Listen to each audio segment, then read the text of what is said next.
Bonjour, je m'appelle Isabelle de Crozal, donc je suis formatrice Sève Emploi et en même temps je suis aussi responsable du service formation accompagnement pour l'Université populaire Ventoux. Damien Brunel, directeur de l'Université populaire Ventoux. C'est une entreprise inclusive avec un projet d'entreprise qui est l'emploi durable pour tous.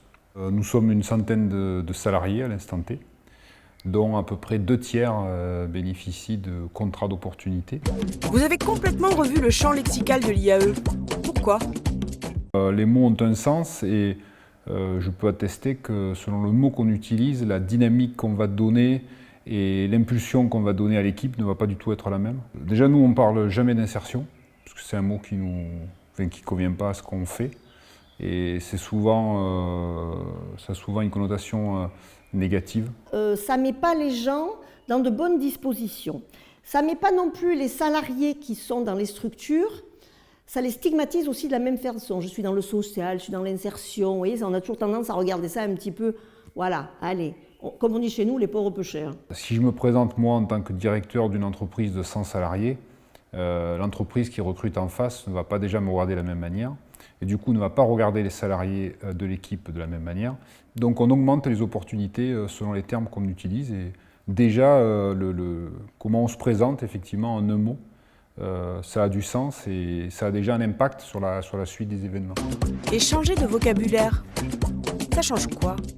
Toutes les structures avec lesquelles on a travaillé avec les formateurs Sève, on s'est aperçu que tout de suite ils nous disent « Waouh, le vocabulaire, c'est vrai, on s'aperçoit qu'on ne se tient pas de la même façon, qu'on ne regarde plus les gens de la même façon et du coup on interfère avec eux de façon différente. » Donc déjà, le premier contact avec les personnes qui ne sont pas encore nos salariés va être différent et la façon de leur présenter ce qu'on peut faire ensemble, comment on peut le faire et comment on leur parle est vraiment différente. Vous allez pouvoir bénéficier de tas d'opportunités. Vous allez pouvoir réfléchir à votre projet professionnel, vous allez pouvoir mettre en place des choses et tenter des choses que personne dans le monde du travail n'aura l'occasion de tenter. Et là, à partir de là, les salariés que vous avez en face de vous, ils lèvent la tête, ils lèvent les épaules, ils vous regardent différemment et ils commencent à poser des questions et ils commencent à rentrer aussi en relation entre eux. Et déjà, vous vous dites, ben là, j'ai gagné. Donc ce qu'on se rend compte, c'est qu'en changeant les termes et la dynamique que l'on impulse, en 1 heure, on peut faire relever la tête des gens et en leur disant oui, vous avez des compétences et nous, si on vous a recruté, c'est parce que vous avez ces compétences. Quel est le rôle de la valorisation dans tout ça ?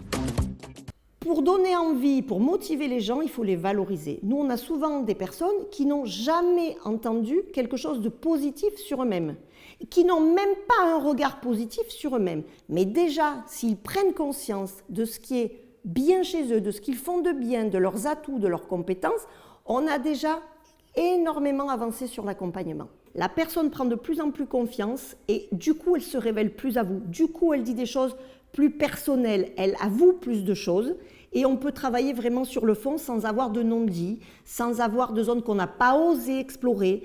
Voilà, donc ce travail de confiance va beaucoup plus vite aussi dans l'accompagnement. Un mot pour conclure ?